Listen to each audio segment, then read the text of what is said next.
ચોથો મુદ્દો એ છે સાહેબ એમનો કે કોલ ડિટેલ મેળવવાની છે, તો કોલ ડિટેલ મેળવવા માટે આરોપીની સાહેબ પ્રત્યક્ષ હાજરીની જરૂર નથી, એ સાહેબ કબજે કરેલી છે. બીજું કે સાહેબ એમને કીધું હા છે જ સાહેબ કોલ ડિટેલ નંબર સાથે અહીંયા આયા પછી એ આપકો મોબાઈલ છે એક મિનિટ નહીં સર, આજે સવારે જ એમના પહોંચ્યા છે સર 5 વાગે, તો એમનો એ નંબર મેળવી અને કોલ ડિટેલ કંપનીમાંથી મેળવવાની વાત. એટલે અહીંયાના ગુનાની વાત છે. એટલે કોલ ડિટેલ બી સાહેબ જો કરાવ્યું અને નંબરના આધારે એના અંદર આરોપીની પ્રત્યક્ષ હાજરીની જરૂર નથી. પાંચમો મુદ્દો સાહેબ એવું છે કે અઝહરીનું કેનેરા બેંકમાં સાહેબ હુબલીમાં એકાઉન્ટ છે, એકાઉન્ટ લેવા માટે પણ સાહેબ આરોપીની હાજરીની જરૂર નથી. પોલીસને સાહેબ પાવર છે, ગમે ત્યાંથી ગમે તેને એકાઉન્ટ મેળવી શકે. છઠ્ઠી સાહેબ કે એમને જે મુદ્દા બતાવ્યા છે, છઠ્ઠી કે સાતમી સોશિયલ મીડિયામાં એકાઉન્ટ છે, તો સાહેબ એમને ખબર છે આયુનો, કેમ કે એમને જ કહ્યું કે યુટ્યુબ ચેનલ ઉપર એમનો વિડીયો છે, યુટ્યુબ ચેનલ છે સાહેબ, એના અંદર સાહેબ પ્રત્યક્ષ હાજરીની જરૂર નથી. અને જે બી સાહેબ રિકવરી કરવાની હોય કે જે કઈ વાત છે એના સાહેબ આરોપીની પ્રત્યક્ષ હાજરીની જ્યારે જરૂર ના હોય તો તેવા સંજોગોના અંદર સાહેબ can not granted the remand sir. એ સાહેબ જો ડોક્યુમેન્ટ આધારિત સાહેબ જો ગુના હોય અને બીજી કે આરોપીની ગેરહાજરીની અંદર ઇન્વેસ્ટિગેશન જો થઈ શકતું હોય એવા સંજોગોમાં સાહેબ રિમાન્ડ આપવાની જરૂરિયાત રહેતી નથી સાહેબ.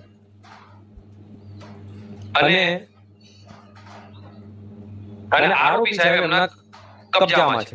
એટલે સાહેબ એક બે જજમેન્ટ છે સાહેબ, જયરાજસિંહ જાડેજાનું સાહેબ પ્રોમિનન્ટ જે જજમેન્ટ છે 11 મુદ્દાઓનું, Honorable Court is aware this judgment સાહેબ. The second judgment છે એ સાહેબ નામદાર ગુજરાત હાઈકોર્ટ સશીલાબેન કે ડોક્યુમેન્ટરી આધારિત હોય અને જ્યારે આરોપીની પ્રત્યક્ષ હાજરીની જરૂર ના હોય તો remand can not be granted sir. એટલે આ જે સાહેબ નામદાર ગુજરાત હાઈકોર્ટના જજમેન્ટની ગાઈડલાઈનને ધ્યાને લઈ સાહેબ રિમાન્ડ નામંજૂર કરવા જોઈએ. અને સવાલ સાહેબ રહ્યો બીજા એમને કીધું કે બીજા આરોપીને સાહેબ 4 દિવસના રિમાન્ડ આપવામાં આવેલા છે અગાઉના. એમાં સાહેબ મારું એક કેવું છે કે સાહેબ એ આરોપીને સાહેબ રજૂઆત કરવાની કે અને સાહેબ એડવોકેટ હાજર થાય એને સાહેબ તક મળી નથી. આ જ કેસમાં આગળના આરોપીને જે રિમાન્ડ 4 દિવસ આપ્યા છે, આ સહી લીધી બરાબર. રોકવા છે તો કે મારી પાસે કોઈ વકીલ નથી, રોકવાના. હા એટલે રિમાન્ડના કારણો વાંચી બતાવ્યા. હા બરાબર છે. એટલે કે આગળના આરોપીને 4 દિવસના રિમાન્ડ આપ્યા છે, એટલે એ જ સાહેબ એનો રોલ પૂછીને જ કર્યું છે ભાઈ. મેં ઓર્ડરમાં જ પહેલું લખ્યું. હા તો એ જ કહું છું સાહેબ કે અગાઉના આરોપીને 4 દિવસના રિમાન્ડ આપ્યા છે, એ ક્રાઇટેરિયા હાલના જ આરોપીને લાગુ પડે સાહેબ, એનો રોલ હોય છે જેનો જેવો. એટલે સાહેબ રિમાન્ડ નામંજૂર કરવા જોઈએ છે.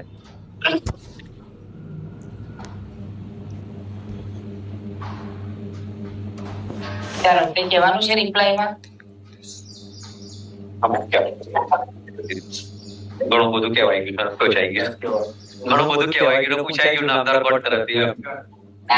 મારે apart from the matter, પણ આપણે we should be cautious about the words.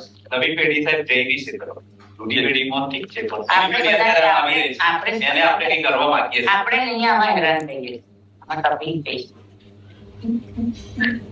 Intention સાહેબ કોઈ નથી, એ પાછું છે સાહેબ ઇન્ટેન્શન. કંઈ કહેવાનું છે રિપ્લાયમાં?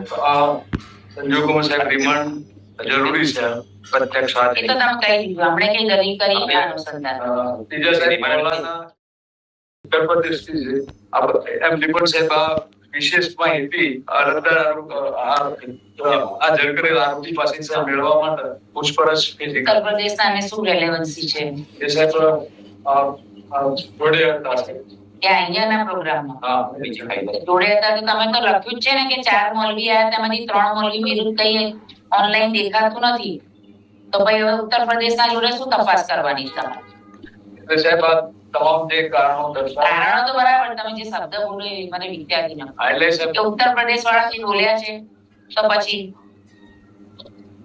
તે બોલ્યા છે એની વાત કરો ને. ફંડની વાત છે બરાબર છે, કોલ ડિટેલની વાત બરાબર છે કે આ એકાઉન્ટમાં કોણ કોણ પૈસા આપે છે, ફંડમાં શું કેવી રીતે આવે છે, યુટ્યુબમાં કોઈ કોણ ચલાવે છે, વોટ ઇઝ ધ પર્પસ, ક્યાંથી ચલાવે છે, આ પહેલા પણ કોઈ આવા ભડકાઉ ભાષણો છે કે કેમ, એ બધું ડેટા એનાલિસિસ કરવું પડે એને જોડે રાખી.